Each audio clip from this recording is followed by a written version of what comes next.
ये कहानी है एक ऐसे गांव की जिसका नाम था रतनपुर। रतनपुर अपनी हरियाली और ताज़ी हवा के लिए मशहूर था। यहाँ के लोग सादा जीवन जीते थे और मिलजुल कर रहते थे। गांव के बीचों बीच एक पुरानी नदी बहती थी, जिसके किनारे गांव के बुजुर्ग अक्सर बैठकर बातें किया करते थे। लेकिन इसी गांव के बाजार में दो भाइयों की किस्मत और स्वभाव की कहानी बिल्कुल अलग-अलग लिखी जा रही थी। एक तरफ था बड़ा भाई भीम, जिसके पास दौलत तो थी पर दिल बड़ा नहीं था, और दूसरी तरफ था छोटा भाई हरिया, जिसके पास सिवाय ईमानदारी और हुनर के कुछ नहीं था। भीम का ढाबा पूरे इलाके में मशहूर था। लोग दूर दूर से यहाँ का स्पेशल मुर्ग मसाला खाने आते थे। भीम को लगता था कि लोग उसके नाम और ढाबे की सजावट की वजह से आते हैं, लेकिन सच्चाई ये थी कि उस स्वाद का असली जादूगर किचन में छिपा उसका छोटा भाई हरिया था। दिन भर लाखों का धंधा करवाने वाले हरिया को रात में नसीब होती थी बस सूखी रोटी। भीम उसे ना तो पगार देता था और ना ही सम्मान। वो बस उसे 2 वक्त का खाना देकर टाल देता था। जी, आप कब तक यूं खामोश रहेंगे? आज फिर पड़ोस की काकी कह रही थी कि भीम भैया ने नई जमीन खरीदी है और यहाँ हमारे घर की छत टपक रही है। वो मुर्ग मसाला बनाने का हुनर आपका है, वो जादू आपकी उंगलियों में है। फिर सारी वाहवाही और पैसा भीम भैया क्यों ले जाते हैं? कमली, मैं जानता हूँ, मेरा मन भी करता है कि चिल्ला कर कह दूं कि वो स्वाद मेरा है, लेकिन पिताजी मरते वक्त मेरा हाथ भैया के हाथ में दे गए थे। उन्होंने कहा था कि परिवार टूटना नहीं चाहिए। मैं अगर अलग हुआ तो गांव वाले कहेंगे कि छोटे भाई ने बगावत कर दी।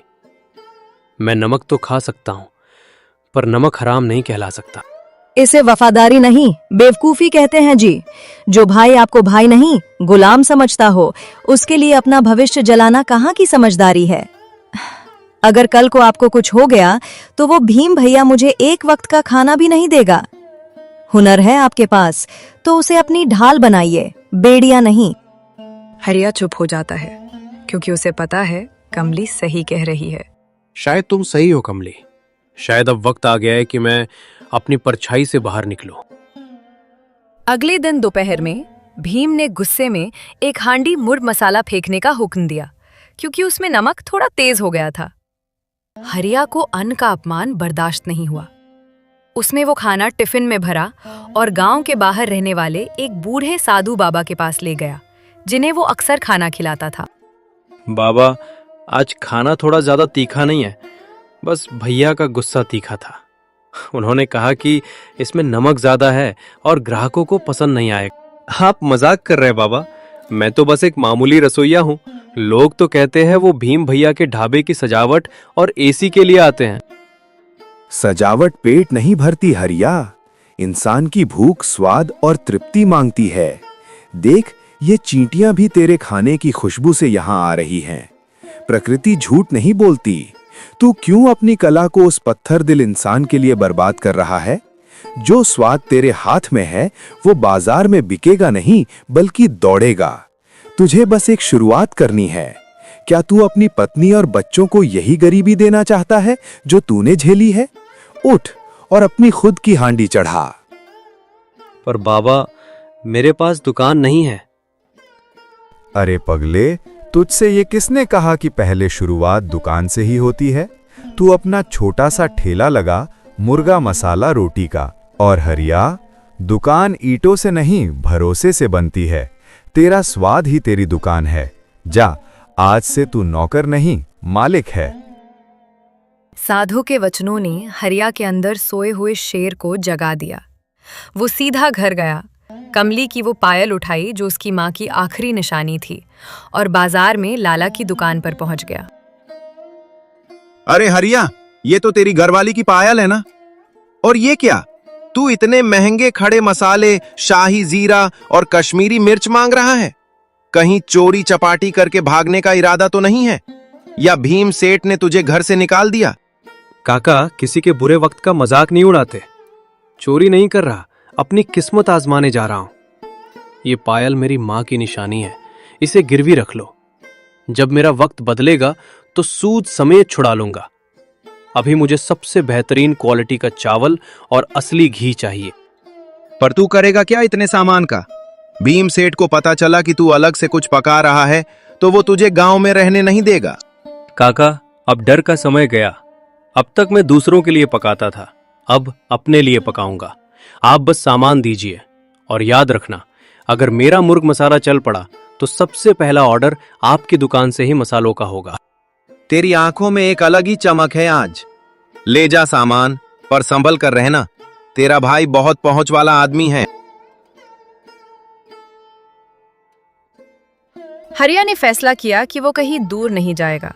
वो उसी गांव में उन्हीं लोगों के बीच अपनी पहचान बनाएगा जिन्होंने उसे हमेशा एक नौकर समझा। उसने गांव के पुराने नीम के पेड़ के नीचे अपना छोटा सा ठेला लगाया। जी, आपको यकीन है कि हम यहाँ दुकान लगाएं? ये जगह भीम भैया के ढाबे से ज्यादा दूर नहीं है। अगर उन्होंने देख लिया तो क्या होगा? वो तो हंगामा कर देंगे। हंगामा तो होगा कमली, आज नहीं तो कल। लेकिन मैं कब तक चुपता फिरूंगा? अगर मेरा हुनर सच्चा है तो मुझे किसी कोने में छुपने की जरूरत नहीं। और डरता वो है जो चोरी करता है। मैं तो मेहनत कर रहा हूं। तू बस रोटियां बेलने की तैयारी कर। आज इस गांव को पता चलेगा कि असली रतनपुर मुर्ग मसाला बनाता कौन है। पर गांव वाले आएंगे? वो तो भीम भैया के पक्के ग्राहक हैं। स्वाद की कोई वफादारी नहीं होती पगली। जहां जीभ को सुकून मिलता है, इंसान वहीं झुक जाता है। देख लेना, आज ये धुआं जब उठेगा तो लोगों के कदम खुद ब खुद यहां मुड़ जाएंगे। जैसे ही हरिया ने हांडी का ढक्कन खोला, मसालों की वो परिचित खुशबू हवा में तैरने लगी। ये वही खुशबू थी जो कभी भीम के ढाबे से आती थी, लेकिन आज इसमें कुछ और बात थी। आजादी की महक। अरे, ये महक, ये तो जानी पहचानी लग रही है, पर ये आ कहां से रही है? अरे देखो, वो हरिया है क्या नीम के नीचे? अरे काका, हरिया तो भीम सेठ का नौकर है। वो यहाँ क्या बेचेगा? जरूर कोई सस्ती चीज होगी। चलो आगे बढ़ते हैं। नहीं बेटा, तजुर्बा कहता है कि हीरा कहीं भी हो, चमकता जरूर है। चलो देख के आते हैं। वे ठेले के पास आते हैं। आइए काका, बैठिए। आज मैंने अपने हाथों से स्पेशल भुना मुर्ग और तंदूरी रोटी बनाई है। दाम की चिंता मत कीजिए, बस खाकर बताइए कैसा है।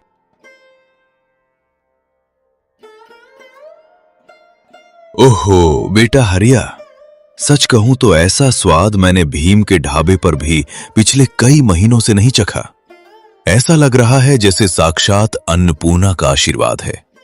अरे ओ छोकरों, यहां आओ। भीम की बासी दाल छोड़ो, असली खजाना तो यहां है।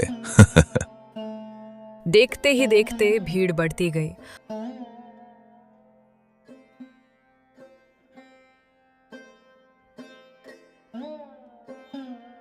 और गांव में खबर आग की तरह फैल गई कि नीम के नीचे वाला मुर्ग मसाला तंदूरी रोटी कमाल का है। मालिक, मालिक, अनर्थ हो गया, गजब हो गया। क्या हुआ? क्यों चिल्ला रहा है? पुलिस आ गई क्या? पुलिस नहीं मालिक, आपका भाई हरिया। उसने बाजार के बीचों बीच नीम के पेड़ के नीचे अपना ठेला लगा लिया है। और गजब की बात तो यह है कि आपके आधे पक्के ग्राहक वहां लाइन लगाकर खड़े हैं। वो कह रहे हैं कि असली जादूगर तो हरिया है, भीम तो बस पैसा वसूलता है। क्या बकवास करता है? मेरे ही गांव में, मेरे ही नाक के नीचे उसने दुकान खोल ली। और वो गांव वाले जो कल तक मुझे सलाम ठोकते थे, आज उस नौकर के हाथ का खाना खा रहे हैं। जी मालिक, और तो और लोग बातें कर रहे हैं कि इतने सालों से आपके ढाबे का स्वाद दरअसल हरिया की वजह से था। आपकी इज्जत का फालूदा हो रहा है बाजार में। इज्जत तो अब मैं उसकी उतारूंगा। आज मैं उसका वो ठेला ही नहीं, उसका हौसला भी तोड़ दूंगा। चल मेरे साथ। बंद करो ये नाटक। ओ हरिया, तुझे शर्म नहीं आती हमारे खानदान की नाक कटवाते हुए? सड़क किनारे ये छोटा सा ठेला लगाकर खड़ा हो गया है तू। भैया, मैंने चोरी नहीं की है, मेहनत कर रहा हूं। और मेहनत करना हमारे खानदान में कब से शर्म की बात हो गई? शर्म तो तब आनी चाहिए जब हम किसी का हक मारकर अपनी जेब भरे। जुबान लड़ाता है। तू भूल गया कि तू कौन है? तू मेरा नौकर था। ये जो रेसिपी तू बेच रहा है ये मेरी है। तूने मेरा मसाला चुराया है। रेसिपी? कौन सी रेसिपी भैया? वो जो मैंने पिछले 15 साल उस काल कोठरी जैसी रसोई में पसीने से बनाई थी। आप तो एसी में बैठकर सिर्फ नोट गिनते थे। आपको तो ये भी नहीं पता होगा कि मुर्ग मसाले में धनिया पहले डलता है या जीरा। गांव वालों, आप सब गवाह हैं। अगर आपको लगता है कि मैं चोर हूं तो मैं अभी ये दुकान बंद कर दूंगा, लेकिन अगर आपको स्वाद में सच्चाई लगती है तो फैसला आप कीजिए। ए रामू काका, तुम भी? तुम तो मेरे पुराने ग्राहक हो। इस सड़क छाप का खाना खाओगे? भीम सेठ, जुबान संभालो। हम ग्राहक हैं, गुलाम नहीं। और सच तो ये है कि इतने सालों से हम तुम्हारे नाम पर हरिया के हाथ का ही खाना खा रहे थे। आज जब वो खुद बेच रहा है तो तुम्हें जलन क्यों हो रही है? स्वाद को रोका नहीं जा सकता। भीम ने देखा कि गांव का कोई भी आदमी उसके डर से हिल नहीं रहा। सब हरिया के साथ खड़े थे। वो तिलमिलाकर वहां से चला गया, लेकिन जाते जाते धमकी दे गया। भीम को अब भी उम्मीद थी कि गांव के बड़े लोग उसकी पुरानी दुकान को नहीं छोड़ेंगे। तभी सरपंच जी की बड़ी गाड़ी बाजार में रुकी और उनका मुनीम नीचे उतरा। आओ आओ मुनीम जी, मुझे पता था आज हवेली की दावत का ऑर्डर मेरे पास ही आएगा। मैंने पहले ही तैयारी कर ली है। माफ करना भीम सेठ, लेकिन आज हवेली में शहर से मेहमान आए हैं और छोटे मालिक ने साफ कहा है कि खाना वहीं से आएगा जहां स्वाद है, यानी नीम वाले हरिया के यहां से। मुनीम हरिया के ठेले पर आ जाता है। भाई, आप चिंता ना करें, आधे घंटे में गर्मा गर्म मुर्ग मसाला और रोटियां हवेली पहुंच जाएंगी। ये मेरे लिए सम्मान की बात है। हरिया, अब से हवेली का रोज का खाना यहीं से जाएगा। जो स्वाद और इज्जत यहां मिलती है वो उस बड़े ढाबे में अब नहीं बची। मुनीम की ये बात भीम के लिए किसी तमाचे से कम नहीं थी। उसके सबसे पुराने और बड़े ग्राहक ने भी उसे नकार दिया था।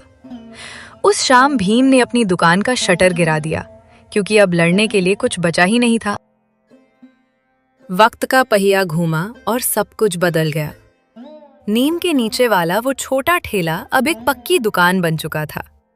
हरिया के हाथ के स्वाद ने उसे गांव का सबसे अमीर हलवाई बना दिया था। वहीं दूसरी तरफ भीम का आलीशान ढाबा कर्ज और बदनामी के बोझ तले नीलाम हो चुका था। घमंड का वो महल जो रिश्तों की नींव खोदकर बनाया गया था, अब खंडहर बन चुका था। अरे वो तो भैया। हरिया गल्ला खुला छोड़कर नंगे पैर दुकान से बाहर दौड़ता है। भैया, आप यहाँ इस हालत में? और आप अंदर क्यों नहीं आए? बाहर क्यों खड़े हैं? नहीं हरिया, मुझे मत छू। मैं अपवित्र हूं। मेरे कर्म काले हैं। मैंने तुझे सड़क पर ला दिया था। आज भगवान ने मुझे उसी सड़क का भिखारी बना दिया है। मेरे पास न घर बचा है न दुकान। लोग मुझे ताने मारते हैं। मैं तो बस तेरी कामयाबी देखने आया था। अब जा रहा हूं। मेरी परछाई भी तेरी दुकान पर नहीं पड़नी चाहिए। कैसी बातें कर रहे हैं भैया? आप भिखारी नहीं, मेरे बड़े भाई हैं। पिताजी के जाने के बाद आप ही तो थे। माना कि रास्ता भटक गए थे, पर इसका मतलब ये तो नहीं कि रिश्ता ही खत्म हो गया। ये दुकान, ये शोहरत, ये सब मिट्टी है अगर मेरा अपना भाई ही बाहर खड़ा रहे। तू अब भी मुझे भाई मानता है? मैंने तुझे नौकर समझा, तेरे हुनर को अपना बताकर बेचा। मुझे लगा पैसा ही सब कुछ है, पर आज जब जेब खाली है तो समझ आया कि असली दौलत तो तूने कमाई है। लोगों का प्यार और ये इज्जत। मुझे माफ कर दे छोटे, मैं हार गया। बड़ा भाई कभी हारता नहीं है, बस कभी कभी ठोकर लग जाती है। चलिए अंदर। आज मैं आपको अपने हाथों से वही मुर्ग मसाला खिलाऊंगा जिसे आपने कभी मेरे हाथ से छीन लिया था। कमली, आज सबसे बड़ी थाली लगा, उसमें ढेर सारा मक्खन और प्यार डालना। आज मेरे भैया आए हैं। स्वाद वही है हरिया, बिल्कुल वही, माँ के हाथ जैसा। शायद इसीलिए मैं कंगाल हो गया और तू आबाद, क्योंकि तूने खाने में प्यार मिलाया और मैंने लालच। अब ये सब छोड़िए भैया, कल से आप गल्ले पर बैठेंगे। मुझे हिसाब किताब नहीं आता, मुझे बस पकाना आता है। हम दोनों मिलकर हरिया ब्रदर्स को और आगे ले जाएंगे। उस दिन रतनपुर ने देखा कि मसालों का स्वाद जुबान को भाता है, लेकिन माफी और प्रेम का स्वाद रूह को छू जाता है। हरिया ने सिर्फ अपनी गरीबी नहीं मिटाई, उसने अपने भाई का अहंकार मिटाकर उसे वापस इंसान बना दिया।